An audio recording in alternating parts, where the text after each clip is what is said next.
Yeah, we started in 1982. Together with my wife, we moved from a western area of the Netherlands to this rural area in the eastern part of the Netherlands to start a nursery.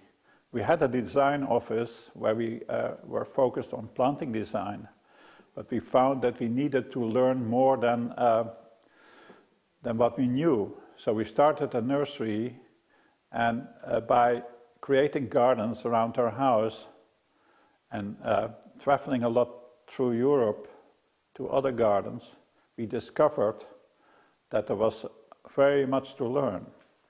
Traditionally, when we came here in 1982, the garden tradition was very much focused on England and on traditional gardening. Traditional gardening, in our opinion, was very decorative. It had to do with beautiful flowers. And if the flowers were gone, you could replace them in the garden, so it was very high maintenance.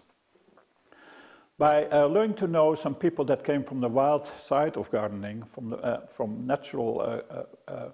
native plants, we started to learn that plants had more to offer than just flowers, that plants had character, that plants had a place where they would like to live, and how they wanted to live together with other plants. So by talking with them, we became friends, but also it changed my insight on how plants could be used. So in the early 80s, 1980s, we changed our ideas about gardening. We started to collect plants that had more a reference to the wild, you know, that they were more original, no double flowers, plants that looked more natural, plants that even came from the wild, but had a very good garden use. They were not aggressive, they flowered beautiful, and they attracted a lot of insects, and that was for all us the start of see how we could use that in gardens. So I started to use that first in our trial borders here in Hummelo. And then later, when we started to do garden design again, when people asked us to do a garden, we also used them in gardens. And by using grasses and other plants that referred more to the wild, the gardens were going to look different than the traditional gardens. And that's why we got a lot of attention by already, let's say, the early 90s from the press and from magazines that wanted to show that to the people, that it was different but also beautiful. So the way we garden has an aesthetic that refers to the wild, but has nothing to do with wilderness. It is something that refers to what you know from the wild. It's a romantic translation of the wild into the garden. And after all these years, because it's now 2020, we developed that practice, that idea, into something that has taken over in a big garden, in the big gardening world, all over Europe and the United States of America and further. People are interested how we could do that. So a lot of questions we get, you know, about maintenance, about are the plants not too wild, do we use native plants, do we not use native plants, and all these answers, of course we can give an answer to, but what we try to do is just motivate people to look different at plants and plantings.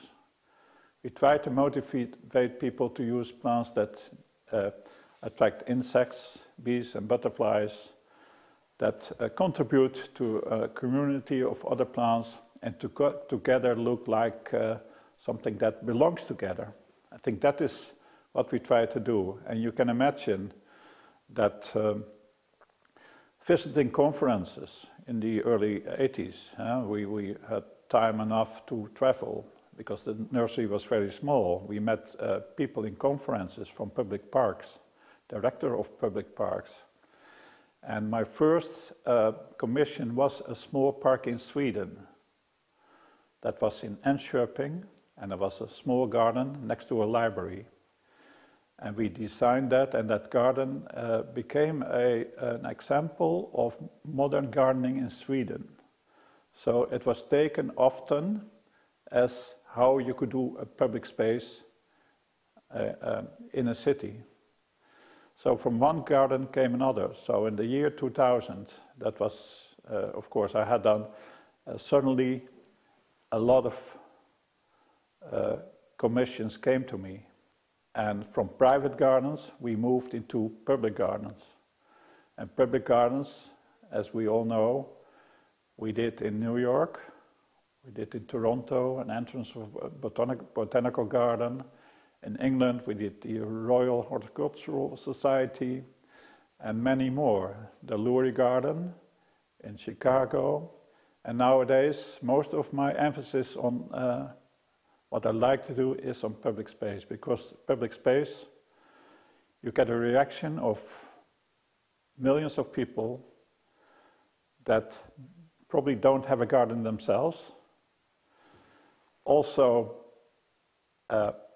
get an idea how plants could look. They remind, those plantings I do remind people from nature. They remind people of how they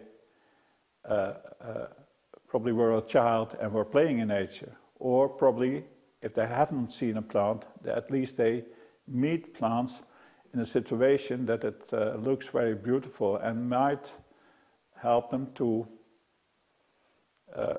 start gardening. So all these little facts and all these little things grew out to something very international today. And I think that is what I try to do with my work. And I hope that we notice, of course, that also in Asia, Japan, China, and Korea especially, we have many, many admirers in Korea. I noticed that when I was in China last year. They even flew over from Korea to meet me at the symposium. So I have a big sympathy for your country and your enthusiasm for gardening.